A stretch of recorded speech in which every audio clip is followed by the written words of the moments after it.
When I first watched the Dick Van Dyke Show on my family's old black and white TV, the opening melody alone was enough to make everyone stop what they were doing. We'd gather around, waiting to see if Rob Petrie would trip over that infamous ottoman or gracefully avoid it. Those moments filled my childhood with laughter.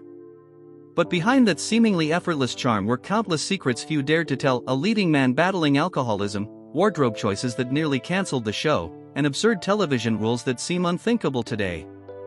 Subscribe to Hollywood Unseen and hit the bell icon so you never miss the untold stories behind your favorite classics. That iconic opening happened completely by accident. Director John Rich was in a hurry one afternoon and told Dick Van Dyke to try tripping over the ottoman. They shot 3 quick versions in just 4 minutes, falling hard, avoiding it skillfully, and slightly stumbling. Carl Reiner brilliantly decided to rotate all 3 randomly each week, and families across America started guessing which version they'd see. Behind Rob Petrie's charming smile was a man struggling with alcoholism. Van Dyke would rush to a bottle after every scene, calling it his way to stop shaking and stay confident. By 1972, he entered rehab on his own, not because of scandal, but because he wanted to reclaim himself. Few people realized that Mary Tyler Moore's fitted capri pants nearly got the show cancelled. Procter & Gamble, the biggest sponsor, complained immediately that the pants were too tight and threatened to pull all advertising. The crew had to find additional sponsors just to keep Laura Petrie's modern wardrobe on screen. In an era when television was cautious, one young character helped change how women were portrayed. Even more absurd, CBS forbade the Petries from sleeping in the same bed. Carl Reiner tried to argue that most of America shared beds, but the network insisted on separate twin beds to keep everything proper. Just years later, CBS allowed another show's couple to share a bed with no debate, making the old rule seem ridiculous. In one episode, Van Dyke accidentally dialed a phone number before picking up the phone book to look it up.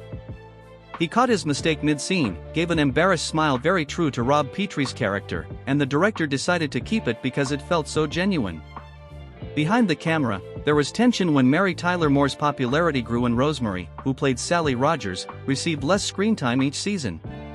Rosemary later said with grace that Mary was simply too good, too charming, and the show naturally shifted toward family stories.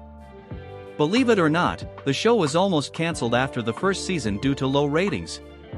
CBS was ready to pull the plug until Procter & Gamble insisted they keep it, threatening to reconsider advertising on other programs. That decision saved the entire show, and by season 2, everything changed as audiences discovered Van Dyke's charm and Moore's brilliance. The Dick Van Dyke Show became the last long-running black and white sitcom in American television history. Carl Reiner believed 5 seasons was perfect and didn't want to change the show's familiar spirit just because CBS wanted color broadcasts. During one scene, Van Dyke accidentally called Rosemary by her real nickname Ro instead of Sally. The director watched the footage and decided to keep it because it made the writers' room trio feel like a real family. Johnny Carson almost became Rob Petrie. He auditioned and made everyone laugh, but Reiner felt he was too striking, too much of a star. When Van Dyke walked in, Reiner knew immediately he'd found someone viewers would see themselves in, not just admire from afar. The show's theme song originally had lyrics written by Maury Amsterdam, but CBS decided the instrumental version felt lighter and more subtle. Carl Reiner brought real life into every script by asking his crew about their weekend stories. If someone mentioned their kid blaming the dog for eating cake, it became a scene for Rob. The show endured because it didn't try to be funny, it simply lived. Mary Tyler Moore had to lie about her age to get cast. At only 24, she was considered too young to play Dick Van Dyke's wife, so she said she was older. Her talent convinced everyone, and years later, the crew even created an episode where Laura lies about her age, a sweet nod to that audition day. The Petrie living room changed every season: new sofas, updated curtains, different lamps to reflect the evolving 1960s aesthetic. Laura's wardrobe was constantly updated too, making her feel like a contemporary woman living in real time, not trapped in a frozen moment. Finally, many guest actors who appeared in small roles later became famous, including Greg Morris from Mission Impossible, Eleanor Audley who voiced Disney villains, and Jamie Farr from MASH. Carl Reiner believed in giving young talent a chance, and those brief appearances reflected the show's generous spirit. If you've ever watched the show, which moment do you remember most?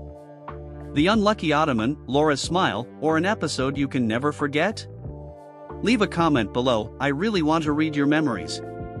And if you enjoy nostalgic content like this, don't forget to like, subscribe to Hollywood Unseen, and turn on the bell so you won't miss the next stories.